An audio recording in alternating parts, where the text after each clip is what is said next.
Form 47 کے شاہ کا فرمان، اس میں ہی بہت کچھ ہے، اس میں بھی بہت کچھ ہے. چھٹی والے دن سلیم صافی صاحب سوچئے نا کہ واپس آ کے بھی ہو سکتا تھا، اتنی کیا ارجنسی تھی کہ کیا کاروبار. سلیم صافی صاحب یہ کیا سعودیہ کی کیا ریلیونس ہے اس کے اندر، ہمیں سمجھائیے گا ذرا، میں نہیں پہنچ پائی جہاں تک بھٹی صاحب لے کے جا رہے ہیں.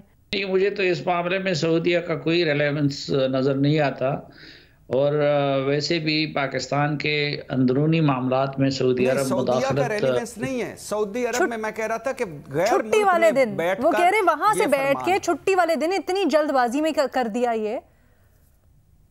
ہاں، وہ جلد بازی میں بھی ہے اور جلد بازی میں نہیں بھی ہے، کیونکہ یہ اتنے مہینے گزر گئے، اس سے پہلے بھی کیا جا سکتا تھا، اور یہ کوئی خاص فیصلہ نہیں ہے. میں نے آپ کو بتا دیا کہ اور سعودی عرب کے بعد بھی کیا جا سکتا تھا یہاں آ کر بھی.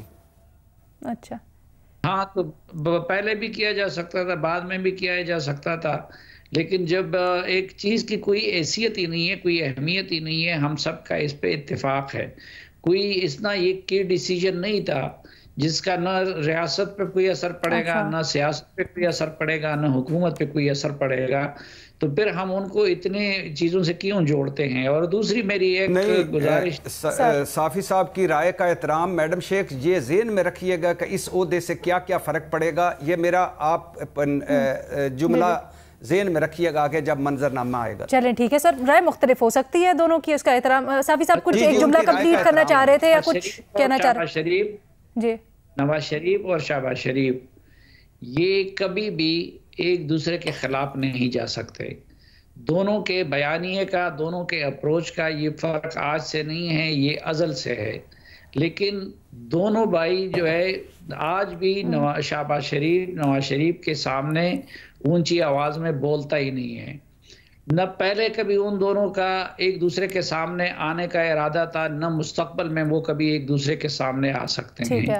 اور مجھے تو یہ بھی لگتا ہے کہ صرف یہاں سے نہیں بلکہ شاید لندن ہی سے یہ فیصلہ تھا کہ شہباز شریف صاحب وزیر اعظم ہوں گے، لیکن ووٹ سمیٹنے کے لیے یہ سارا انہوں نے آپس میں مل کے یہ پورا ڈرامہ بنایا ہوا تھا کہ نواز شریف صاحب وزیر اعظم ہوں گے. تو میں یہ نہیں مانتا کہ نواز شریف کے سامنے مقابلے میں شہباز شریف آ جائیں گے، یا نواز شریف صاحب جو ہے اٹھ کے شہباز شریف کو کمزور کرنا چاہیں گے. اچھا محمل نہیں، بالکل بات ٹھیک ہے، لیکن میرے ایک سوال کا جواب صافی صاحب کہ سعودی عرب سے کیوں چھٹی والے دن کیوں ایک دن بعد آ کے کر لیتے؟ کیوں ایسی جگہ پہ جہاں دسترس آسان نہیں ان سے؟ آپ کیا سمجھتے ہیں بھٹی صاحب، آپ کیا سمجھتے ہیں؟ خود بتا دیا نا کہ وہ ارکان سے دستخط لیے گئے ہیں، کوئی کیبنٹ میٹنگ یا وہ چیز بھی نہیں تھی، ایک نوٹیفیکیشن تھا اور انہوں نے نکالا ہے بس اس سے زیادہ کچھ نہیں ہے آپ کے مطابق. ہاں کہ وہ وہاں پر تھے اور چھٹی کا دن تھا اور سب کچھ تھا. جی صافی صاحب، میں نے کہا فیصلہ تو انہوں نے جانے سے پہلے کر لیا تھا نا. آج تو نوٹیفیکیشن نہیں آیا، آج ہم اتوار والے دن بیٹھے ہوئے بات کر رہے ہیں، نوٹیفیکیشن تو کل کا آیا ہوا ہے. ٹھیک ہے محمل. آج سوار ہے، کل اتوار تھا. سر وہ یہ نہیں کہہ رہے، وہ یہ کہہ رہے ہیں کہ آپ آج بیٹھے ہوئے بات کر رہے ہیں اتوار کے بارے میں، نوٹیفیکیشن تو پہلے کا ہو گیا ہوگا نا، وہ کل ہمارے سامنے آیا یا اس کے اوپر کل کی ڈیٹ ہوئی، ڈیسیجن تو پہلے کا ہو گیا ہوگا یا تھاٹ پروسیس. چلیے رائے کا احترام کر لیتے نا، وہ اختلاف پایا جا رہا ہے، کوئی مسئلہ نہیں ہے، آنے والے وقت میں دیکھ لیتے ہیں. ہاں آنے والے وقت میں دیکھتے ہیں نا کس طرح سے ٹرن آؤٹ کرتے ہیں، سب کے تجزیے الگ الگ ہو سکتے ہیں، اس میں کوئی مسئلہ نہیں ہے. محمل شہباز شریف کو پتہ ہے کہ اس کی کوئی اہمیت نہیں ہے، وہ اتنا سیریس نہیں لیتے، ہم نے بہت سیریس لے لیا ہے. سر جہاں سے بھٹی صاحب کھڑے ہیں وہاں سے وہ دیکھ کے سمجھتے ہیں کہ کچھ سیریس ہے. سو آئی تھنک مے بی ہوگا، لیٹ اٹ پلے آؤٹ، دیکھتے ہیں کہ کیا ہوگا. محمل کی رائے شامل کرتے ہیں. جی محمل. جی علینا، دو تین چیزیں. ایک تو یہ کہ یہ کوئی اس لیے نہیں ہے پوسٹ جو کریٹ کی گئی ہے، جو ان کو دی گئی کہ وہ کہ شہباز شریف صاحب پہ نظر رکھ سکے. شہباز شریف صاحب جو کچھ بھی کریں گے، جس طرح بھی صافی صاحب بھی ایکسپلین کر رہے تھے کہ میاں نواز شریف اور میاں شہباز شریف کی طرز سیاست مختلف ہو سکتی ہے، لیکن وہ ایک دوسرے کے خلاف نہیں جاتے. یہ ہم نے دیکھا بھی ہے، پاسٹ میں بھی دیکھا ہے، کافی ساری اب تو بہت ساری چیزیں رپورٹ بھی اس چیز کے اوپر ہوئی ہیں. تو یہ کوئی ایسی چیز نہیں ہے کہ ان کے اوپر یا ان کے کاموں کے اوپر کوئی نظر رکھنے کے لیے. وہ ویسے بھی اپنے بھائی کے ساتھ کہتے بھی ہیں، مشاورت بھی کرتے ہیں، بھائی کا فیصلہ جس طرح سے تھا کہ ان کو وزیر اعظم بنانا ہے. اچھا اس کے علاوہ لینا جہاں تک یہ بات ہے کہ نواز شریف صاحب کا جو صدارت والی بات ہے اور ان کو وہ سب دیکھیں اب کوئی کیونکہ ایک تو لیگل قدغن نہیں ہے. ہم نے دیکھا تھا کہ اس وقت یہ جو پارٹی کے عہدے کے اوپر کس طریقے سے اس وقت کی جوڈیشری نے جو ملٹری اسٹیبلشمنٹ کے ساتھ مل کر جس طریقے سے کیا اور یہ سینٹ کا بھی پورا بتایا بھی گیا ادھر کے کیا چیز ہوئی تھی. تو وہ چیز جو ہے ایک تو پارٹی تو میاں مسلم لیگ نواز ہے نا, ویسے ہی پارٹی میاں نواز شریف کی ہے, ان کو پاس کوئی ایک اگر وہ والا عہدہ ہوتا ہے یا نہ ہوتا, لیکن کیونکہ لیگلی ان سے ایک یہ چیز کورٹس نے واپس لی تھی جس طریقے سے لی تھی, غلط طریقے سے جو انہوں نے کیا تھا, تو وہ اس چیز کو درست کر رہے ہیں. یعنی کہ ایک تو وہ واپس ان کو جو ہے وہ عہدہ بھی دیا جائے گا. دوسری چیز رینا یہ بھی ہے کہ دیکھیے شہباز شریف صاحب وزیر اعظم ہے, ظاہری بات ہے وہ بہت زیادہ اور کاموں کے ساتھ حکومتی جو معاملات ہوتے ہیں اس کے اندر وہ بزی ہیں. تو میاں نواز شریف صاحب کے پاس ویسے تو پارٹی کا کنٹرول اوبویسلی تھا ہی, لیکن یہ صدارت اور یہ سب آنے کے بعد ایک آرگنائزیشن اور وہ جو سارے معاملات پارٹی کے ہوتے ہیں جو کوئی اندرونی اگر انٹرنل پالیٹکس چل رہی ہے, اس کے اوپر شہباز شریف صاحب اس طرح سے بطور صدر نہیں توجہ دے پا رہے, اس لیے نواز شریف صاحب آئیں گے, اس کے اوپر بھی وہ فوکس کریں گے. اور پارٹی نے اگلے الیکشن بھی لڑنے ہیں تو اس کے اندر اس چیز کے لیے بھی ہے کہ جب اگلے الیکشن لڑنے ہیں تو اس میں کوئی قباحت نہیں. آدھی پارٹی کیوں کہہ رہی ہے کہ نواز شریف سے زیادتی ہوئی ہے, انہیں باندھ کر مروایا گیا ہے اور پلان کچھ تھا ہو کچھ گیا ہے, یہ آدھی پارٹی کیوں کہہ رہی ہے؟ اور یہ نواز شریف گروپ ہے. اور شہباز شریف صاحب کے بارے میں اور آف دا ریکارڈ کیا باتیں ہوتی ہیں, کیا بتاؤں میں, کیا ہوتی ہیں؟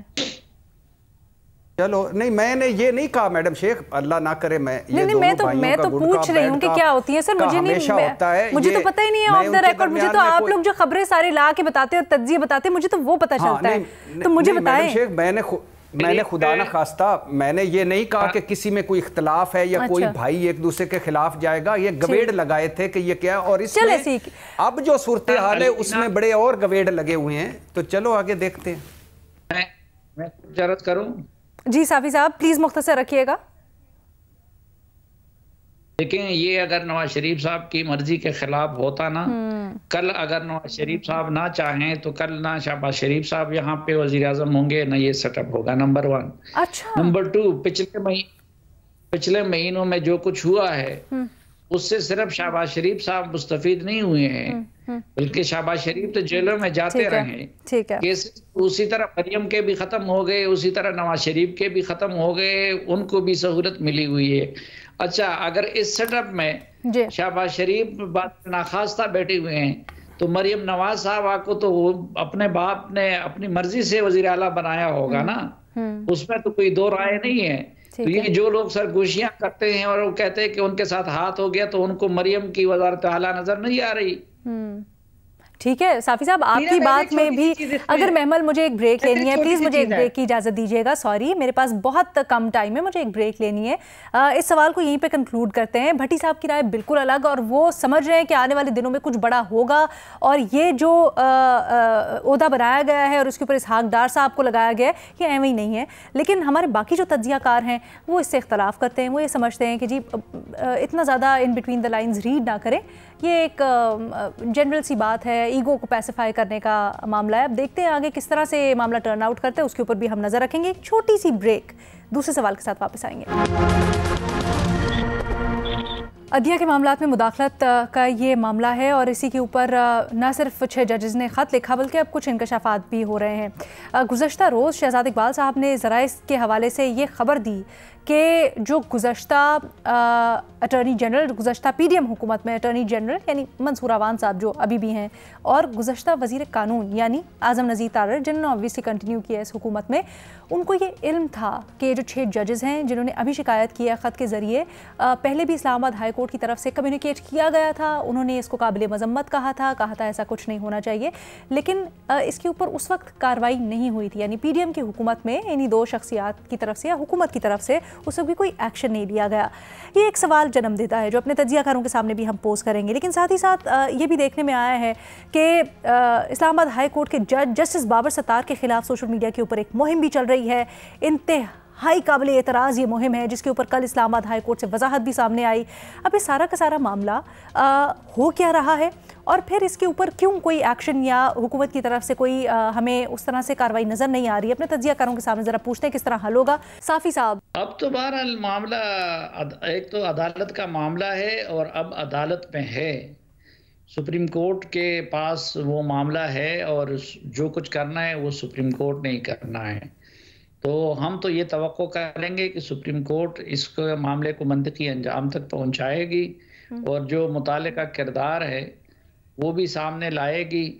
باقی جہاں تک ستار صاحب کے خلاف مہم ہے تو میں اس کی مذمت کرتا ہوں. وہ بہت گناؤنی حرکت ہے جو لوگ بھی کر رہے ہیں، لیکن کرنا تو اب سپریم کورٹ نے ہے، جو کچھ بھی حق ہونا ہے. سر آپ اس کا تجزیہ کیسے کرتے ہیں؟ مقصد کیا لگتا ہے اس مہم کے پیچھے؟ اب ظاہری بات ہے وہ تو ان لوگوں کو پتا ہوگا جو لوگ یہ مہم چلا رہے ہیں، لیکن بابر ستار صاحب نے اس دوران ایسے فیصلے کیے جس سے لوگ ناراض ہوئے ہیں بہت سارے. انہوں نے اسٹیبلشمنٹ کی مرضی کے خلاف بھی فیصلے کیے، انہوں نے ایک پولیس افسر کو بھی سزا دی، انہوں نے بیوروکریسی کے بندوں کو بھی سزا دی، ایک ڈی سی کو بھی سزا دی، اور اس میں بڑا سخت رویہ اپنائے رکھا انہوں نے. اب پتہ نہیں کہ ان سرکلز کی طرف سے ہو رہا ہے یا کسی اور سرکل کی طرف سے ہو رہا ہے. وہ جو سوشل میڈیا ہے اس کا تو کوئی پتہ نہیں. اچھا، اسی لیے تشویش ہوتی ہے کہ کیوں سوشل میڈیا کے اوپر ہی جو کاروائیاں ہو رہی ہیں حکومت ابھی تک اس کے اوپر خاموش ہے اور کوئی ایکشن نہیں لے رہی. فخر آپ سے جاننا چاہوں گی اس کے جواب. حکومت کی ایک وجہ یہ بھی ہو سکتی ہے کہ ایک سیکنڈ سوری آئی تھنک کچھ مس انڈرسٹینڈنگ ہے. صافی صاحب کچھ کہنا چاہتے ہیں پہلے. صافی صاحب پلیز مختصر. ایک وجہ یہ بھی ہو سکتی ہے کہ اس سے پہلے جب اسد طور کو اٹھایا گیا تھا ایف آئی اے کی طرف سے، تو اس کے لیے ایف آئی اے نے آڑ یہ لی تھی کہ یہ تاثر دیا تھا کہ جیسے چیف جسٹس کے بارے میں ان کے پروگراموں کی وجہ سے، تو چیف جسٹس نے اس پہ ایف آئی اے کو بڑی ڈانٹ بھی پھیلائی تھی. تو اس مرتبہ شاید ایف آئی اے وغیرہ بھی محتاط ہے کہ کل ایسا نہ ہو کہ ہم اس پہ کارروائی کریں اور عدلیہ پھر اس کو ڈسولو کر لیں. اچھا فخر. علینا میں سمجھتا ہوں یہ جو ججز کی طرف سے معاملہ ہے 6 ججز کا، اس میں سب سے پہلے تو جو پرانے چیف جسٹس تھے عمر عطا بندیال، ان کو بھی بتایا گیا، انہوں نے خاموشی اختیار کی. پھر موجودہ حکومت نے بھی اس حوالے سے وہ کارروائی نہیں کی. خاص طور پہ یہ جب جسٹس بابر ستار صاحب کے حوالے سے ان کے کچھ اعتراضات تھے، پھر کوئی کیمرے کے حوالے سے جو برآمد ہوئے ان کے گھر سے، تو اس کو حکومت کو یہ جتنے بھی اس میں جو کار فرما عوامل تھے ان کے خلاف کارروائی کرنی چاہیے تھی، وہ نہیں کی گئی. اور پھر جو اس میں مین وہ ہے، دیکھیں یہ جو جسٹس بابر ستار نے ایک اہم فیصلہ دیا تھا جو ڈپٹی کمشنر اسلام آباد کے حوالے سے، میں سمجھتا ہوں وہ ایک بڑا اہمیت کا عامل تھا. ایک میں سمجھتا ہوں کہ یہ ایک وجہ ہو سکتی ہے، لیکن ہمیں پھر یہ بھی دیکھنا ہوگا کہ ماضی میں جب جسٹس انٹرفیرنس کے حوالے سے جس طرح یہ ججز کہہ رہے ہیں، ماضی میں جسٹس شوکت عزیز صدیقی نے جب یہ معاملہ اٹھایا تھا اور انٹرفیرنس کے حوالے سے کیا گیا تھا، تو اس ٹائم کی جو حکومت تھی انہوں نے ریفرنس بھیج کے ان جج صاحب کو بغیر سنے ہوئے ان کو وہ نوکری سے نکال دیا گیا تھا. اس حکومت میں کم از کم یہ نہیں کیا گیا. ان ججز کے حوالے سے جب یہ شکایت کی گئی تو حکومت نے کمیشن بنانے کا بھی اعلان کیا جو کہ نہیں مانا گیا. اس کے بعد سپریم کورٹ میں یہ معاملہ خود زیر سماعت ہے. تو میں سمجھتا ہوں کہ یہ ہمیں ایز اے ہول اس ایشو کو دیکھنا چاہیے کہ جو ماضی میں ججز نے شکایت کی. اچھا، ماضی سے متعلق یہ بھی کل شہزاد نے انکشاف کیا محمل کے وزیر قانون جو اس وقت بھی تھے، آف کورس اب موجودہ بھی ہیں، اے جی اور وزیر قانون دونوں کے علم میں تھا یہ، لیکن اس وقت بھی حکومت نے کچھ نہیں کیا. ابھی جب یہ اعلان کیا انکوائری کمیشن بنانے کا، تو آپ کو یاد ہوگا اعظم نذیر تارڑ صاحب نے اس طرف بھی اشارہ کیا کہ معاملے کے اوپر سیاست ہو رہی ہے. اس وقت کیوں نہیں رپورٹ کیا؟ یہ بھی اعظم نذیر تارڑ صاحب نے سوال اٹھایا پریس کانفرنس کے اندر، ریکارڈ پہ موجود ہے. تو یہ کیا ہو رہا ہے؟ بڑا مبہم ہو گیا معاملہ. دیکھیں لینا، پہلی چیز تو یہ کہ یہ ویسے ہی بہت ایک تشویشناک بات تھی کہ کسی جج کے گھر سے اس طریقے سے کیمرے برآمد ہونا. پھر یہ ہے کہ انہوں نے اس وقت کی حکومت کو بتایا بھی اور کوئی معاملات جو ہے وہ آگے نہیں بڑھے. کہا گیا لیکن جس طرح جو شہزاد نے رپورٹ کیا لیکن آگے نہیں بڑھے. اب بات یہ ہے کہ کل یہ کیس سپریم کورٹ ویسے بھی سن رہی ہے، کل بھی یہ کیس جب لگنا ہے تو اس کے اندر 2-3 چیزیں تو ضرور ہونی چاہیے. ایک تو یہ ہے کہ جس طرح ہم نے پہلے بھی اس پہ بات کی کہ ایک جو کوڈ آف کنڈکٹ، ایک میکینزم تیار کیا جائے، بتایا جائے